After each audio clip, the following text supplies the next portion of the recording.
Oh, hey pals, Peeps here.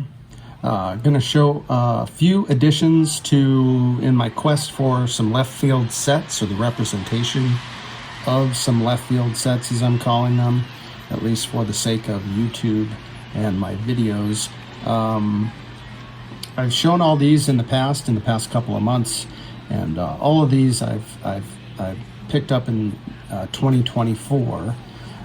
As I'm looking to get a few examples from these left field sets, if you will. You know, Mother's Cookies, Hires Root Beer. We've got a couple of Burke Ross that I've shown, and a couple of 61 post perforated.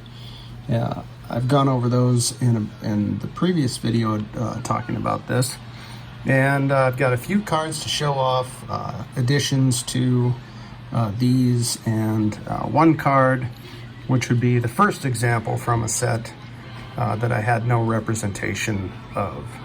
All right, so first off, I was able to pick up the 1958 Hires Root Beer Don Newcomb, legendary Dodgers pitcher, legendary pitcher Don Newcomb. Belongs in the Hall of Fame, in my opinion. I think I've said that before. As does Allie Reynolds. For my money, these two. These are Hall of Famers right here. But I digress. It doesn't matter. They're wonderful players, and I was really pleased to get some representation of Don Newcomb on a Hires Root Beer. This was sitting on eBay for quite a while. I finally got an offer that I just couldn't refuse. And yeah, it was an offer that it was a fair offer. So I was able to pick this one up and pair it with the Gene Baker, which is cool, as they are both bridge players, playing in both the Negro Leagues and the Major Leagues. And of course, now it's official, all those stats count as Major League stats, as they should. So that was a nice development over this last week, or announcement, if you will. Here's the back of the Don Newcomb.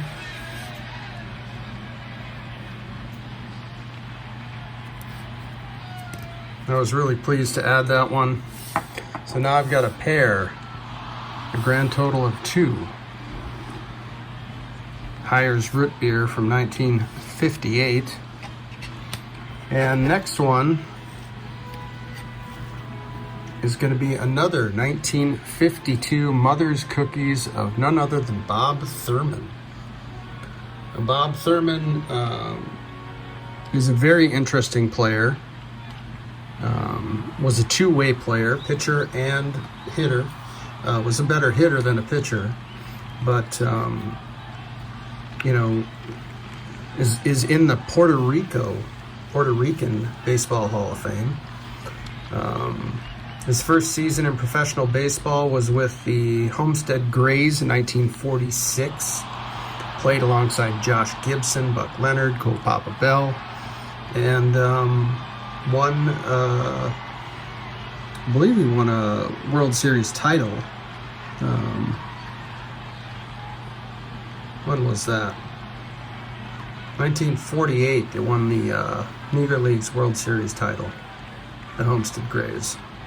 Anyway, here's some stats. I did write some things down, thankfully, so I didn't stumble through this. In 1948, Thurman hit .345 while also going 6-4 on the mound. That was the year the Grays won the title.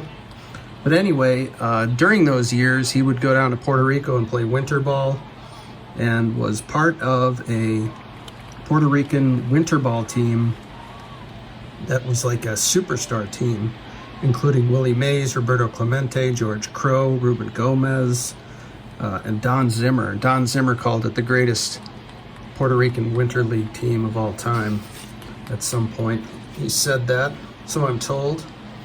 Anyway, I was able to find this one on the cheap. It was very, very reasonable. It's a really nice example. The holder is horrendous, but I'm going to send this off to PSA and get it reholdered.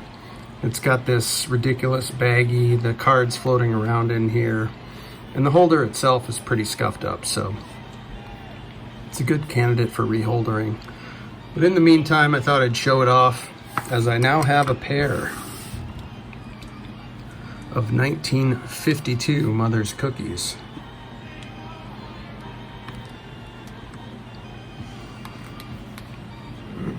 Maybe we need to rearrange this.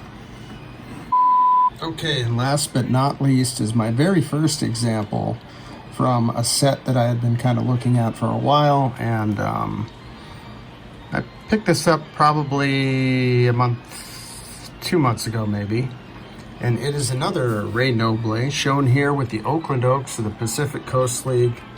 Now the Pacific Coast League, I think I was mentioning, you know, why pick up these certain players. Bob Thurman, of course, was in the PCL, played for the San Francisco Seals. I lived in San Francisco for 20 years, and also was a bridge player. Played the Negro Leagues, was a double, you know, two-way player. A lot of interesting things about Bob Thurman, some of which I'm sure I forgot to mention. But what else didn't I mention about Bob Thurman before we get into more Ray Noble? Oh, Bob Thurman didn't debut in the major leagues until he was 38 years old. So, you know, just to sort of put that into perspective, you know, we had a lot of these guys who were playing for a long time in the Negro Leagues and didn't get their shot until they were much older, later in life. And so that's just something I think is interesting to think about and consider when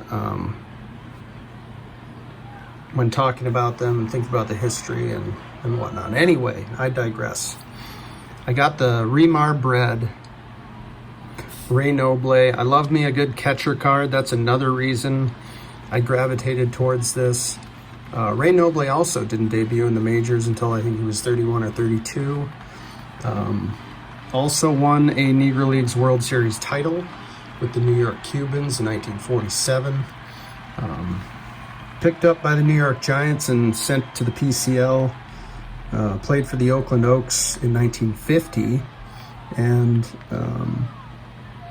in 1950 had a monster season. Didn't even play the whole season before he made the majors. So he made the majors in 51.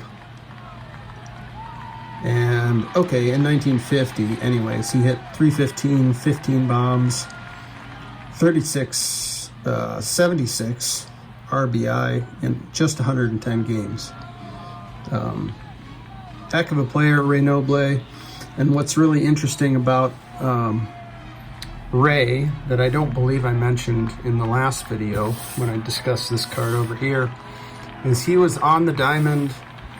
Or he wasn't on the diamond, but he was in the game when Bobby Thompson hit the shot heard around the world to win the pennant for the Giants over the Dodgers. I just think that's a cool, fun fact. So there it is, the Rafael Ray Noble, shown here with the Oakland Oaks on a Remar bred issue. And that is one set that I would love to get another example of, you know, another player to pair here with Ray. And there you have it. I appreciate you coming by, and take care of yourself, and we'll see you next time.